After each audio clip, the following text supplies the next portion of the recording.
Welcome to the Roadmap to 1 Million podcast. I'm your host, Stacey Zeal, and if you're looking for the high-level strategies and stories behind building a seven-figure product brand, then you're in the right place. On this show, we'll uncover the advanced strategies, stories, and secrets that you need to know in order to take your e-commerce brand to the next level. Are you ready to uncover your roadmap to 1 million? Let's dive in. Okay, hey y'all, welcome to the Roadmap to 1 Million podcast. Y'all know me, my name is Stacey, and I am super excited for y'all to be here today. So if you are new to the show, welcome. Make sure you are following. We have new episodes every Tuesday. If you've been with us for a while and you've been listening to the show, welcome back. Thanks so much for tuning into another episode. Today, y'all, I have a fantastic episode. And I know I always say I have a fantastic episode, but let me tell you, this is the most fantastic of the most fantastic episodes that I am going to have on this podcast, because I am welcoming my sales coach, the fantastic Natalie Bullen, onto the podcast today. And we are going to be talking all about sales, money mindset. And so I want you to make sure that you have gotten yourself a pen. If you need to record this episode, because gems will be dropped, make sure you do that. But definitely make sure you grab your pens and are ready to talk, to take some notes, because all the gems are going to be dropped today. So if you really want to know how to make more money in your business, how to make more sales, how to get your messaging right, all the things. So definitely make sure you pull up a seat and tune in. So let me read Natalie's bio, then I'm going to introduce her to the show. So Natalie Bullen is a pricing strategist and sales embodiment coach from Mobile, Alabama. As owner of Unapologetic Wealth, she teaches coaches, consultants, and expert online service providers to raise their prices, magnify their expertise, and unlock their sales genius so that they can step into the wealth they deserve. Y'all, let me tell you, just from reading the bio, let me tell you, this is going to be fantastic. So thank you so much for coming to the show, Natalie. Welcome to Roadmap to 1 Million. How are you? I am so excited to be here. I'm in a great mood. Thank you for my wonderful bio. I'm super excited. Yes, I'm excited too. This is going to be a great, and I have questions here, but y'all, let me tell you, I don't even know if we're going to end up needing these questions, because every time Natalie talks, I'm always just like, yes, this is exactly what I wanted to hear, what I needed to hear. So before we get into really kind of talking about the content, tell us a little bit more about your journey from working in the bank to really becoming like the GOAT of sales and money mindset. I don't even know how I'm the GOAT of money mindset and sales. I'm still in awe, honestly. I think the thing I would tell people is just like, keep showing up. You know, I was doing free financial literacy speaking gigs for churches and colleges and schools. I wasn't getting a penny. I was a banker at a small branch and got promoted to be a brokerage associate. I never had any idea that people were watching me. And just by virtue of showing up every single day on social media and giving value and educating the public every single day, I got a reputation of being a trustworthy source of support and guidance, to where people started asking me to coach them. That's how my coaching business started. And now, having been able to go full time in my business, I quit my job on what would have been my grandfather's 97th birthday, had he not passed, January 5th of 2022. And it's just been great ever since. I'm really blessed. Yeah. No, I love that. And it's like, one of the commonalities, I guess, for people who listen to the show and people who come on the show is there's a lot of pivot, right? Like they start someplace, realize they have an expertise or realize they have a zone of genius that they can really help people. And they pivot into making that their primary source of income. And I do, and as someone who's done that myself, like I really do believe that one of the keys to being able to monetize your brilliance and being able to impact people and have a big impact that you want to have is to be able to learn how to sell. Like you have to be able to learn how to sell. You have to be able to work on your money mindset. And we've worked together to definitely work on my money mindset, my sales skills. So tell me a little bit about what is money mindset and why is that necessarily important for entrepreneurs who maybe even already have a successful, what they call a successful business, or what a lot of people would determine as a successful business, but they are trying to get to the next level. They're trying to level up, but something is keeping them from getting there. Why is it important for them to think about their money mindset as we're trying to grow? Money mindset is not even a term I knew what that was in corporate. When I was an employee at a job, I didn't know what that meant. That was like an entrepreneurial term that kind of got thrown at me. It was strange. I'm like, I don't know what you mean by that. But it's really the collection of stories and beliefs that you hold around money, in short. And all of us have been trained to some degree around how we feel about money. And if you don't take stock of what you have and address it before you go into business, it will hinder you. For instance, if you believe that money is hard to come by, if your parents grew up telling you stuff like, I spent my hard-earned money on your such and such, and you're going to use it, you might go into entrepreneurship and work too hard.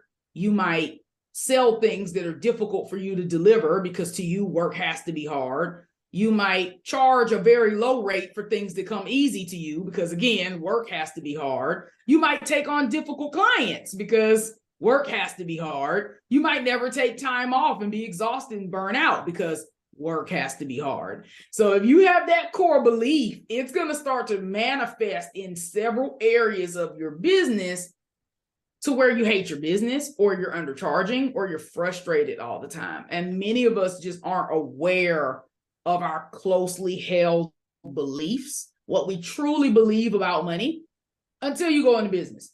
So a good thing for people to do, a good exercise, is to figure out your money story. Like, just jot down what you believed as a child, maybe when you were 5 about money. What did you believe when you were 10?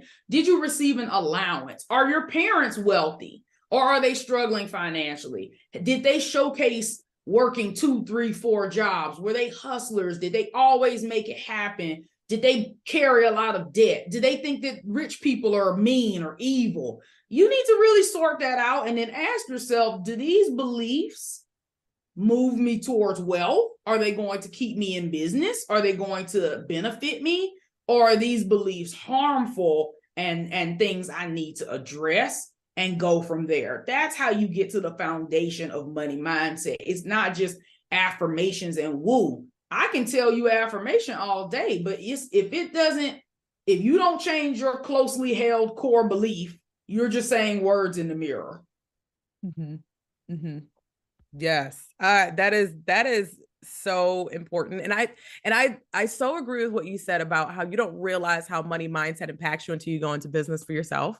Because I realize that as well. Like, I find that, for my career and things like that, I've been really, really good with money. I mean, I wouldn't say really, really good, but I've been good with money, right? And it's because I had these systems in place that allowed me to be good with money. Like, for example, like my 401k, when in corporate, money automatically comes out. I don't have to see it. I don't have to touch it. I don't have to do nothing to it. It goes and it does its thing. And, it just goes and starts being invested. And then that over time becomes this very large, investment pot that I've had, because the systems were in place for me in corporate to be able to just move that money over there and not have to touch it, or not have to actually, be intentional with what I did with that money.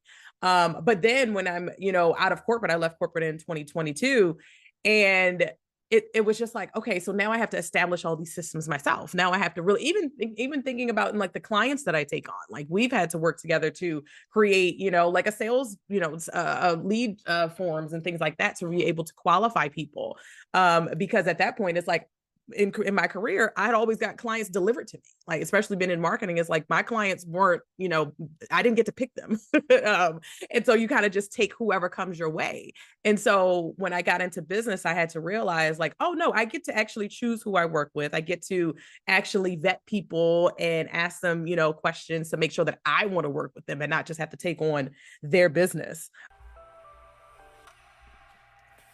Are you a CEO with an amazing one-to-many offer who's tired of creating endless amounts of content that is not helping you hit your high revenue goals? Well, look no further than Maximize with Ads. Maximize with Ads is designed to help you exponentially increase your sales, rapidly grow your visibility, and gain your time back by leveraging the power of Facebook and Instagram ads. From developing a scalable Facebook ad strategy to setting up your tech to targeting the right audiences and creating irresistible ads, we've got you covered. Plus, our private support community is always available to answer your questions and provide personalized feedback. If you're ready to stop spending all your valuable CEO time creating endless amounts of content and start executing a leveraged strategy that allows you to travel the world, pay for private school, or start living the life you started your business to live in the first place, then head over to maximizewithads.com to enroll. Visit maximizewithads.com to learn more and get started today. All right, let's jump back into the episode. And I love what you said about, are the beliefs that you have about money moving you towards wealth, right? Like, are those decisions and the things that you're doing moving you towards wealth, or is it moving you, or is it kind of keeping you where you're at, or is it even, detracting from what you're doing? So what are some of the more common money mindset traps or sales challenges that CEOs have that are keeping them from experiencing that massive growth that they're looking to have? I think that there are a few that are common. I think the first is that people won't pay for your gift. Whatever it is that you're good at, there's probably a little lingering, nagging voice in your head that's telling you nobody's going to pay a lot of money for it. And that's especially true if you didn't grow up with money or come from money, or if you are selling a service at a price point that you personally could not afford right now. And I'll meet people who will say, Natalie, I can't charge $5,000 for ad management. I can't charge $10,000 for copy. What they're really saying is, I couldn't pay $5,000 a month for ad management, or I couldn't pay personally $10,000 for copy right now. But your gift is not commensurate with your current socioeconomic status. You don't want to conflate those two things and go, well, I couldn't pay it, so I can't charge it. Mm-hmm. That's a really common one that people won't pay. I think another common mindset block that really gets entrepreneurs, especially in the beginning, is charging by the hour or charging by the project or discounting. They're doing something that doesn't encompass all of their time. The problem with hourly pricing is it commoditizes your product. And then people just say, well, I'm going to find someone who's cheaper by the hour, or can you do it in fewer hours? Right. And so if you're a premium service provider, a strategist, a tactician, do you really want people trying to rush through your process to make it 30 minutes shorter so they can pay you a little less per hour? Does that hourly rate cover enough to cover your taxes and your time and your payroll tax and your owner draw and your advertising and your marketing? Probably not. It's probably just 2 or 3x your hourly rate from corporate. So I see that a lot, and I think to myself, it's important for you to try to decommoditize whenever possible, so people are not comparing you dollar for dollar like they would two gas stations next to each other. A lot of people choose gas station based on which one is a few cents cheaper. You don't want that kind of model in your service-based business. I think lastly is that mentality that we have to help everybody. And women are especially trained to be nurturers and helpers, that we must serve everybody, that we can't turn clients away. If people can't pay our price, we have to create a product for them. We have to discount it for them. We have to stick our necks out to serve people. It's bad. We do not have to help everybody. We actually can't. That's an ego-driven thing. If we're being honest, the truth is I'm not a great fit for every business. I actually had to let a client go earlier today. I'm not the best fit to coach her. And now that we both recognize that, I did the moral thing and I let her go. I let her out of her contract. She doesn't owe me any more money. And I gave her the opportunity to either stay in my group or receive a full refund. Mm-hmm. Mm-hmm. Because I cannot help everybody. And if you get to the point where you realize you cannot serve this person, you let them go. Many of us have been trained, no, you have to. So whether people have the money or not, we have to keep serving them. Whether people believe in what we believe in, we have to serve them. And it's damaging, and it puts people out of business, truthfully. Mm-hmm. Yeah. I mean, those three things definitely are It's definitely something I could like. I definitely either have struggled with myself or see people struggle with. So the first one was that people won't pay for it, or they won't pay a lot of money for it. Second one is charging by the hour, or by the project. And then the third one is that we have to help everybody. And I wanted to talk about the we have to help everybody because that one stuck out to me because when I think about advertising, I think about marketing, a lot of times we think that as we grow, we have to expand who we're talking to. Like we have to, instead of being really dialed in and specific with our messaging, that we have to really kind of reach a massive amount of people. And I find it especially with when people are thinking about Facebook ads, in that people try to create ads that talk to everybody on Facebook. But really, if you want to create compelling ads, you want to cut through the noise, you need to speak to one specific person. And I know that it seems counterintuitive, like when you're thinking like, oh, I can reach, millions of people are going to see my ad. So I need to make my messaging expansive enough to reach, millions of people. But really, that's just how you reach nobody. That's just really how you fall flat because consumers now, when we're thinking about like consumer behavior, people want to know that you are speaking directly to them. They want to know that you can solve their specific problem, no matter how specific their problem may be. Or they think their problems are very uncommon, but they are actually very common. And so I love that you call that out, that we don't have to help everybody. So I definitely encourage everyone who's listening to, as you're expanding and as you're growing, yes, it's important to really reach more people and to get more people at scale. But that doesn't mean that you're changing who your client avatar is, or who your target demographic is. That means that you're really just, making sure that you're getting more dialed in with your messaging, and that you are creating journeys for people and messaging for people and ads for people and marketing and sales and different kind of collateral for people that really calls them out on what they're doing and what they're really struggling with, and that helps you to know that that's what they're doing. So I love that. So I love all of those things. So when we think about, because a lot of people listening to this podcast are selling high ticket, and that's whether you're selling a high ticket digital product or a course or something, whether you're selling one-on-one services. One of the things I think that is interesting is this difference between one-to-one selling and one-to-many selling. So I think that a lot of times we start off, when we start our businesses, we're talking one-on-one to people, where we're talking like, okay, I'm having one conversation with you and that is going to result in one sale. But I think as we grow and as we get bigger, we have to start to shift into talking to one to many. So what are some things that that have come to your mind as far as like messaging? Because we were talking about how you're a messaging queen also, and how messaging attracts the right leads and make sure that they'll get into your business.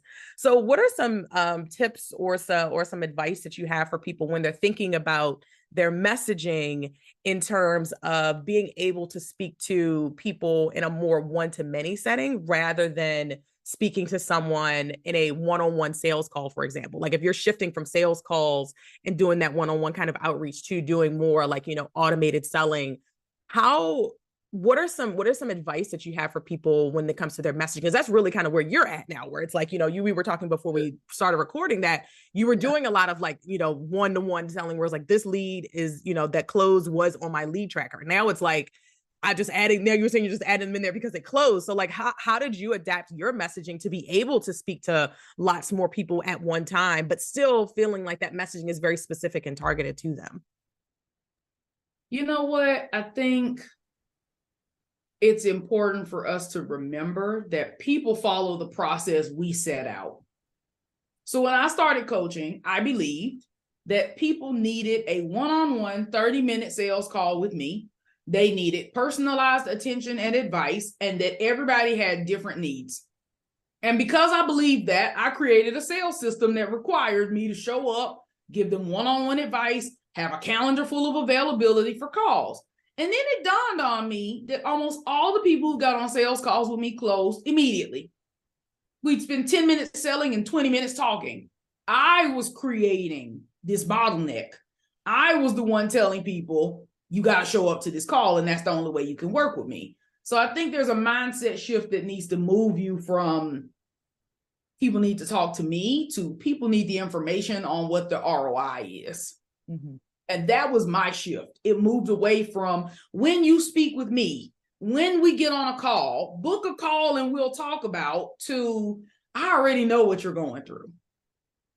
Clients just like you have had these kinds of results in my program. Like, I started speaking more to the results. I started speaking to people as though they were already looking for my service and stumbled upon my link and were ready to buy, instead of talking to people that needed to be convinced or that I needed to pull onto a sales call and explain 30 minutes of something. I also got better with my copy. A lot of times we just don't give people enough information to make a decision. And in 2023, people have been burned by charlatans. I don't care who it is online. They might not admit it to you, but they have been burned by somebody. Every single one of us at this point has bought something that we wish we didn't buy because it was not delivered the way that it was promised. So if you don't give people enough information to know what they're buying, you create this sales friction. So some things that you can include might be your framework, how you get results for people, your methodology, right? Hopefully you got some intellectual protection around that, so you don't have to worry about people stealing it. But my framework is now on my website. I also have started putting case studies and testimonials out there so that people have more social proof to be able to back up their decision to pay me. And lastly, I use forward-thinking, progressive language. I talk about their future. I talk about what things are going to look like after they've already hired me. Whereas when I was selling one-to-one only to a sales call, I talked mostly about what had already happened in the past. You've tried, lately you've experienced. Now I talk about, 6 months from now, this is what you could have working with me. So I think there's a more progressive feeling to my messaging. And I've also changed my sales system to where it doesn't require me so much. There's so much tech out there now. You can use video ask and you can put that on your sales pages instead of doing sales calls. I think there's a lot of creative things you can do, but you've got to be out of the mindset that you are the catalyst and that people have to talk to you to buy. And that was my hurdle. I truly believe that everybody's situation was different and that I needed to vet people one-on-one before I could sell them anything. And that's really not the case. I'm sure as someone who's run ads for hundreds of people are more similar than they'd like to believe. At least in business, they tend to have the same kinds of problems over and over. And you may be able to put them in a group, or you may be able to run an evergreen webinar for enrollment and enroll a large number of people without having to give up so much of your time. Yeah. Yeah. I think that is so spot on. And one of the things that you said that really kind of that sticks out to me is that you said that the belief connects to the process that we create. And so it's looping that back into, if you feel like business has to be hard, if you feel like, even if you're feeling like, I shouldn't spend money on marketing. Like, there's a lot of people who feel like marketing should be free, and that they don't realize that there's a certain point that you get to in your business when, if you want to scale, you do have to start investing in money in your ad and in your marketing, whether that's advertising and investing in Facebook ads and stuff like that, or it's investing in having a marketing assistant to be able to do your marketing, or have one come on and help you out with your marketing, or it's investing in these tools like you mentioned, like Video Ask is a great tool to definitely help with those things. And I'm working on putting on that on my site to help with sales conversations, because people do have questions about my course that I may not have thought to put on my frequently asked questions yet, because it's a new offer and I'm trying to get it out there and trying to get it moving. So I love that you talked about how the beliefs that we hold are connected to the processes that we create. And so our clients will follow whatever process we create. And so if we create a complicated process because we believe that business has to be complicated, or because we believe that making money is hard, then we're going to put things in place that actually do make it hard for us. And sometimes, I find myself having to revisit things that I'm doing and just saying, like, you don't have to be doing all the things. Like, just because I know all the different, how to do a lot of different types of marketing doesn't mean I have to do all of them, right? Like, even though, getting on, like one of the things I just started working with my other coach on, my course coach on, is she was saying, like, you're going live and you're going live and you're not really getting a whole lot of, leads and sales from your live. So why are you going live? And I was like, you know what, you got that right. Like, why am I going all the time and basing that as a core piece of my business and strategy if it's not resulting in the amount of leads and sales, for example, right, is like when I do a webinar or when I actually go on someone else's podcast and that kind of thing. So The process, that's a gem right there. The belief, the process that we create is tied to the beliefs that we have. Absolutely. And it should be based in data. If I go live on Facebook, someone will book a sales call or make a purchase, period. And I'm talking within 30 minutes of the live ending. It is immediate for me. But if it didn't work and I didn't like it, then let's not do it. And a lot of us are doing stuff we just do not like because some marketer somewhere, somebody told us to do it. And for all we know, they're not making money from it. Like people will tell you to do stuff that don't work for them. People harp on me for not doing email, but I'm making more without email than they're making with email. Yeah. Yeah. If they're trying to convince me to do something I don't want to do, it's like, I don't want to do it. And if you don't want to do it, your heart won't be behind it. And it'll be a very heavy lift. Doesn't matter how effective a marketing or sales strategy is. If you hate it, it will suck for everyone involved. And I'm just not willing to put myself or my team through any more additional heavy lifts. My mindset shit has been heavy. Trust me, they've been through enough. Yes. Yes. I love that. I love that. So give us, what kind of advice would you give someone who is struggling to hit their next sales milestone, but not that they're struggling to make sales. So a lot of people on the podcast that listen to the podcast, they're not struggling to make sales, right? They're actually like, I have an offer that's established, that's making money, that's doing, that's maybe they're making a little under six figures. Maybe they're making that somewhere between under six figures to mid six figures.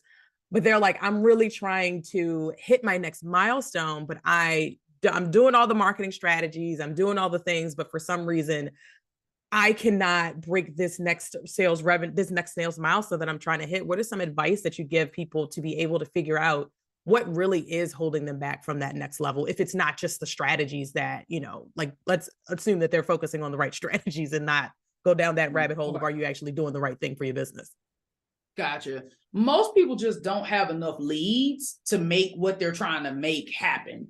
Mm-hmm. So if I want to make $20,000 this month, and I sell a $5,000 product, but only 20% of my clients pay in full and everybody else gets on a payment plan of $1,250 for 4 months, then I've got to close 8 or 12 or I've got to close a lot of people this month to make 20,000. And I don't think most people recognize how many leads it's going to take to hit their goal. So they set this number and they set a price, but they aren't doing like the conversion math on how many leads it's going to take to make that happen. If I want to make 50,000 and I sell a $10,000 thing, then I need to get 5 yeses if they all pay in full. But if you know that your people don't typically pay in full, you need a lot more than 5. You might need 20 leads or 30 leads or 60 leads. When I talk to people about their lead gen is normally poor. That's why I've always had an affinity towards you because you're doing something that actually pulls in leads. Mm-hmm. Ads are a very consistent, very reliable, very smart way to pull in leads. I'm team organic for now. I will be running ads in the near future. However, I know I'm happy about it because that organic life is, if you're not consistent every day, I mean, literally people DM me every day. Juneteenth, DMing me. Labor Day, DMing me. Mother's Day, DMing me. There's no break in the DMs when you're an organic salesperson. It's really not sustainable for most people. Like, it's not real. And I don't have kids. If I had kids, forget about it. Like, I would be spending time with my children at the park. I would not be tethered to this phone. But you have to have enough lead opportunities to make the sales happen. So I would say the most likely thing is they just don't have enough leads to make their goal happen. The math just not mathing. If they had tons of leads and still weren't converting sales, I would say they either have a vague, ambiguous offer, mm-hmm. like the offer needs to be improved, or they have offer audience mismatch. I see this a lot. You want to sell a $36,000 intuitive health program and you're selling it to kindergarten teachers and they only make $42,000 a year. Yeah. Like a lot of times people have their like, I want to help this demographic of people, but then they want to sell them something that is impossible for their socioeconomic range. Like there's just a mismatch between the type of person who could buy the offer and the type of person that's in your audience that's available for you to sell to. So it's usually one of those. Yeah. Yeah, that's definitely spot on for sure. Like, lead generation is something that I think a lot of times we don't necessarily, I mean, it's something that I think we think of, but a lot of times when I'm looking at my clients, they're not tracking that, or they're not sure where all their leads are coming from. And so I'm helping them to figure out like, okay, well, how do we figure out where these leads are actually coming from so that we can do more of what's working? Because that's my whole philosophy, is do more of what's working, do less of what's not.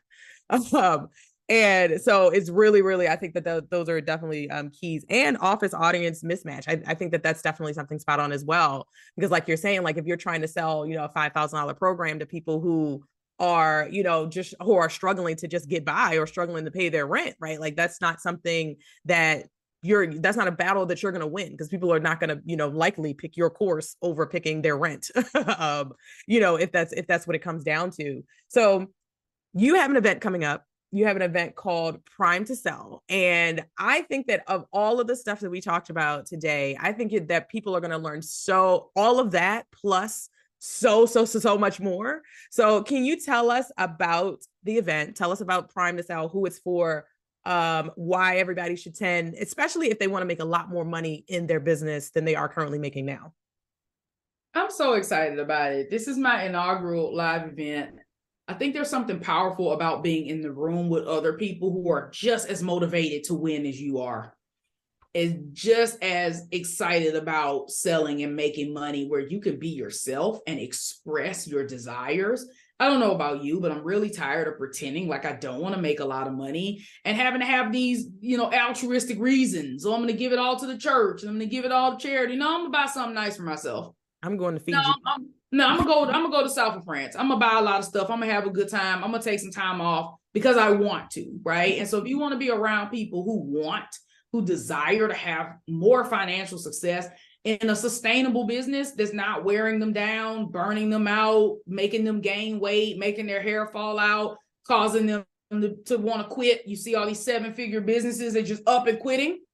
Is because they didn't learn to sell in a sustainable way, meaning something that works with their energy level, their health levels, their alignment, their nervous system, something that is actually something they could pull off for years to come. You should be at Prime to Sell. If you are a service provider, if you are a consultant, or if you are a coach and you are at the 6-figure mark and you deserve more. You're making $5,000, $10,000 a month and you're like, this ain't it. I should be doing more than this. I'm so intelligent. I have such a good product. People should know who I am.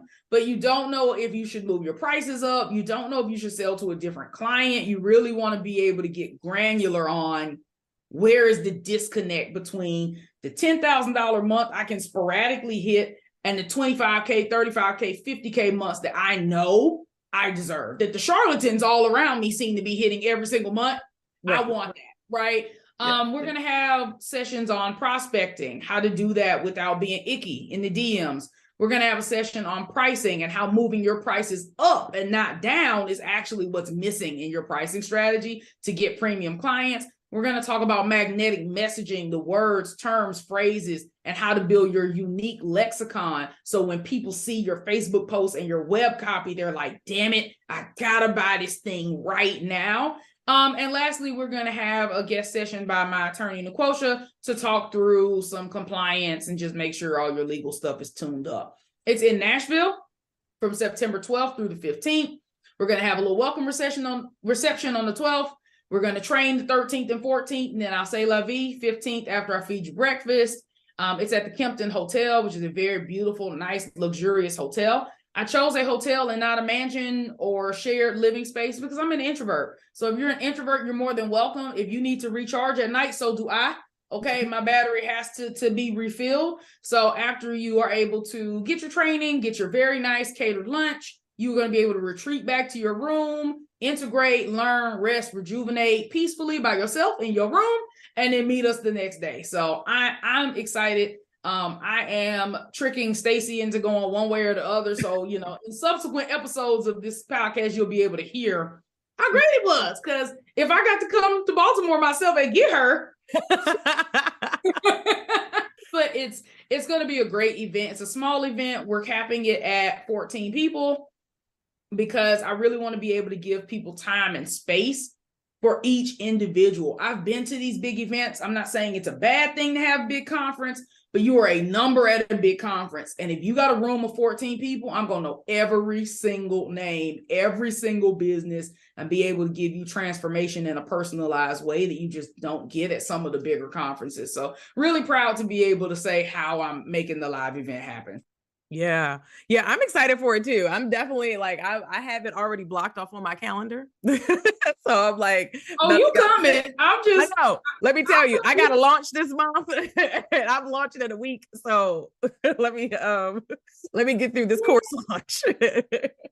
But no, I mean, I think it's going to be a fantastic event. And Niquosha has also been on the podcast before, so y'all make sure y'all go back and listen to Niquosha's episode all about like IP and protecting your sauce online, which is what I love that she says about all the stuff that you do.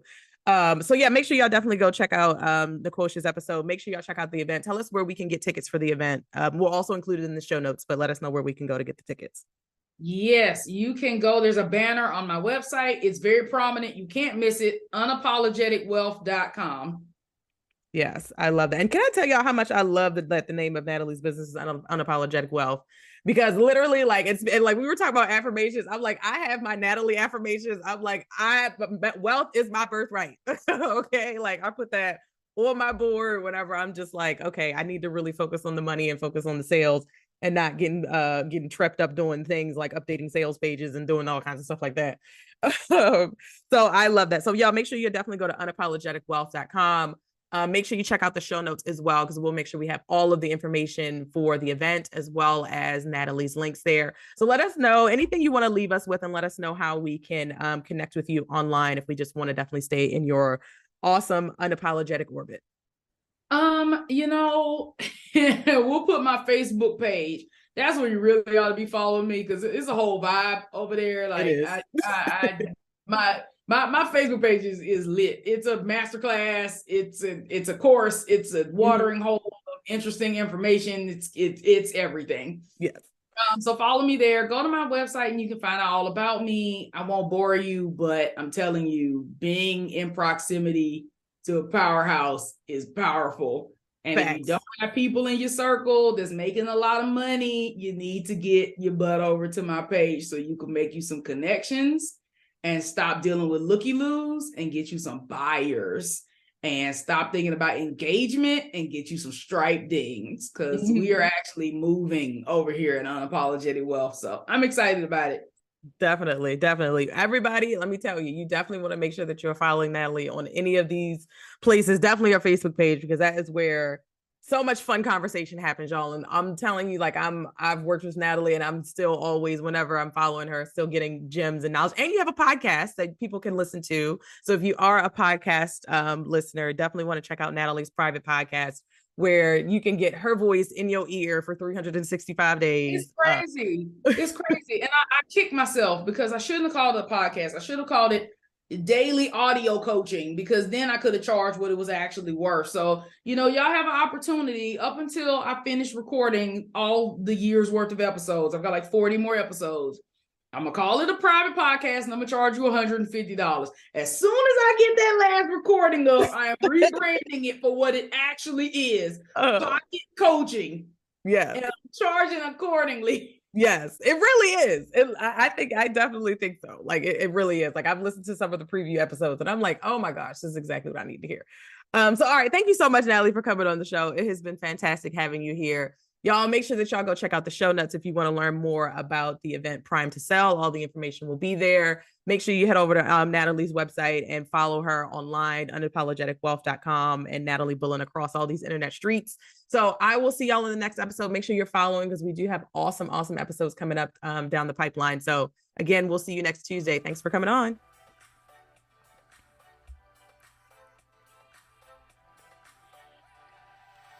Thank you so much for listening to the Roadmap to 1 Million podcast. I just know you got a nugget or two from that episode that will take your brand to the next level if you take action.